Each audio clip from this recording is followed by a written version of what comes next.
जय हिंद दोस्तों, रक्षा करना के इस चैनल में आपका स्वागत है। दोस्तों आज के इस वीडियो में मैं आपको कुछ महत्वपूर्ण जानकारियां दूंगा, जैसे कि आप पीछे बोर्ड पे देख रहे हैं, और ये सारी जानकारियां आपके वेलफेयर से जुड़ी हुई हैं। इसलिए इस वीडियो को आप शुरू से लेकर आखिरी तक देखेगा। वीडियो में आगे बढ़ने से पहले एक छोटी सी अपील कर रहा हूं, अगर आप पहली बार मेरा चैनल देख रहे हैं या फिर ये वीडियो देख रहे हैं तो आप मेरा चैनल सब्सक्राइब भी कर सकते हैं, जिसका नाम है रक्षित खन्ना, क्योंकि ऐसी जानकारियां, ऑथेंटिक जानकारियां आपको मिलती रहती है इस चैनल के माध्यम से।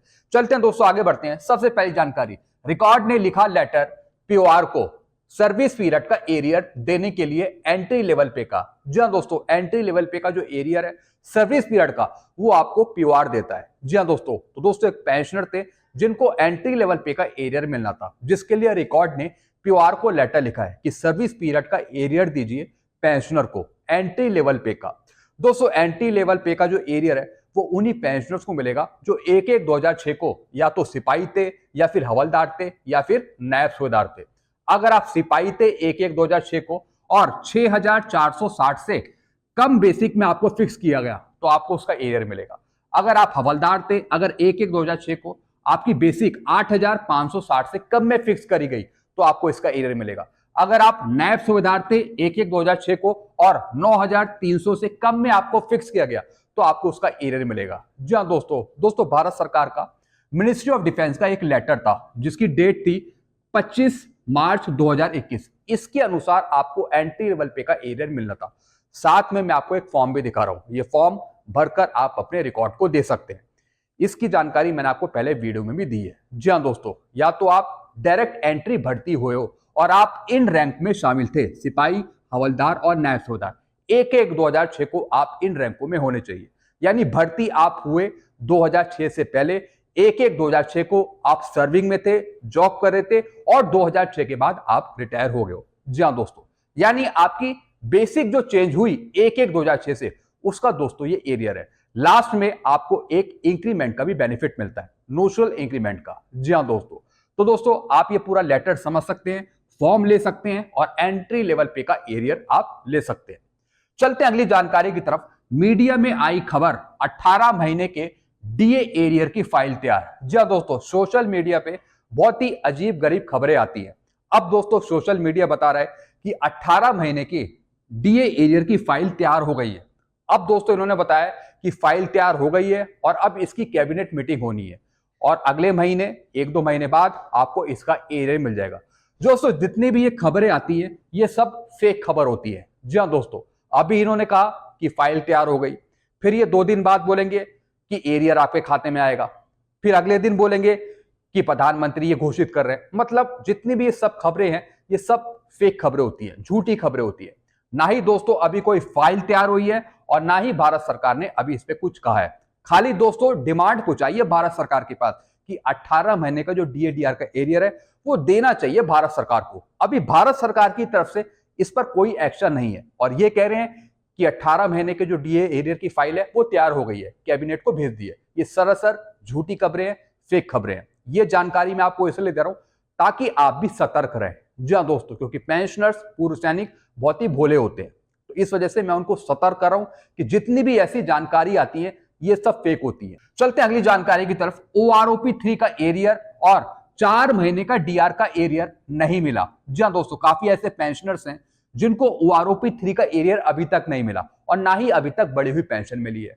जो स्पाउस के थ्रू पेंशन ले रहे हैं उनको भी नहीं मिला और जो बैंक सीपीपीसी से पेंशन ले रहे हैं उनको भी नहीं मिला। और दोस्तों कुछ ऐसे पेंशनर्स हैं जिनको डीआर का एरियर भी नहीं मिला 4 महीने का। अब दोस्तों ऐसे पेंशनर्स को क्या करना है, आप सीपी ग्राम में कंप्लेंट डालिए। जी हाँ दोस्तों, जो स्पाउस के थ्रू पेंशन ले रहे हैं वो सीपी ग्राम में भी शिकायत डाल सकते हैं या फिर स्पाउस भी कंप्लेंट डाल सकते हैं। जिनको ओआरओपी 3 का एरियर नहीं मिला या फिर डीआर का एरियर नहीं मिला 53% का, आप सीपी ग्राम में कंप्लेंट डालें। अगर आप बैंक सीपीसी से पेंशन ले रहे हैं तब भी आप सीपी ग्राम में कंप्लेंट डालिए। जी हाँ दोस्तों, चलते अगली जानकारी की तरफ। सर्कुलर 568 की एरियर शीट बनवा ली, एनपीसी भी बनवा ली, स्पाउस को भिजवा दी, लेकिन तभी भी एरियर नहीं मिला अभी तक। जी हाँ दोस्तों, ऐसे कई पेंशनर्स और फैमिली पेंशनर्स हैं जिन्होंने सीपी ग्राम में कंप्लेंट डाली, बैंक ने, सीपीपीसी ने एनपीसी बना दिया, नॉट पे सर्टिफिकेट बना दिया, एरियर शीट भी बना दी सर्कुलर 568 की और डायरेक्ट वो भेज दी स्पर्श को, लेकिन अभी तक स्पर्श की तरफ से पेंशनर को, फैमिली पेंशनर को सर्कुलर 568 का एरियर नहीं मिला। अब ऐसे पेंशनर्स को क्या करना है, दोस्तों आपको फिर से शिकायत डालनी है, दोबारा आपको रिमाइंडर भेजना है और साथ ही साथ आप सीपीपीसी से नॉट पे सर्टिफिकेट की एक कॉपी ले लीजिए, एरिया शीट की कॉपी आप ले लीजिए और खुद आप उसे स्पर्श पे डालिए, स्पर्श पे लॉग इन करिए, खुद आप उसमें लिखिए और आपकी जो एरिया शीट है उसे आप अपलोड कर दीजिए स्पर्श पे। यानी खुद भी आप शिकायत डाल सकते हैं एनपीसी सर्टिफिकेट को लेके और एरिया शीट को लेके। जी हाँ दोस्तों, तो दोस्तों लगातार आप शिकायत डालते रहिए जब तक आपको भुगतान नहीं हो जाता। चलते हैं अगली जानकारी की तरफ। नायब सूबेदार को सूबेदार की पेंशन मिलनी चाहिए, सूबेदार को सूबेदार मेजर की पेंशन दी जाए। जी हाँ दोस्तों, जिस तरीके से ऑर्डिनरी लेफ्टिनेंट की सर्विस बढ़ाई गई, 30 साल से ऊपर उनकी सर्विस करी गई पीसीडीए के सर्कुलर 679 के अनुसार, इसी तरीके से जो नायब सूबेदार है जिन्होंने एक ही रैंक में 8 साल गुजारे हैं, 9 साल गुजारे हैं, तो उनको भी सूबेदार की पेंशन मिलनी चाहिए। और ऐसी जो सूबेदार हैं जो 8-8 साल, 9-9 साल, 10-10 साल सूबेदार रैंक में रहे हैं, तो उनको नेक्स्ट रैंक का बेनिफिट मिलना चाहिए। यानी किस रैंक का? सूबेदार मेजर का। यानी जो नायब सूबेदार है उनको सूबेदार की पेंशन दी जाए, उनको सूबेदार की पेंशन दी जाए, और जो सूबेदार है उनको सूबेदार मेजर की पेंशन दी जाए, उनको एक बेनिफिट दिया जाए नेक्स्ट रैंक का। मैं एमएससीपी की बात कर रहा हूं। जी हाँ दोस्तों, यानी एक ही रैंक में उन्होंने 8 साल होल्ड करे हैं, तो उनको नेक्स्ट रैंक का बेनिफिट दिया जाए।